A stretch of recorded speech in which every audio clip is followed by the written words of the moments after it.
We demand the Education Minister should take back his statement by tomorrow. If he fails to do so, then it is the state government who compel us to do a mass resignation of all the 12,541 SSA teachers in the state of Meghalaya. If we do a mass resignation, all of us are aware that the elementary education system in the state of Meghalaya will collapse. And at that time, it is he as the education minister and the MDA government should take all the responsibility. What is going to happen if the government still tends to use force to evict all of those camping here? No, let the government do whatever they want. We will not call off our agitation until and unless they fulfill our demands.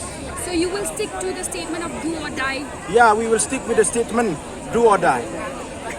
Yeah.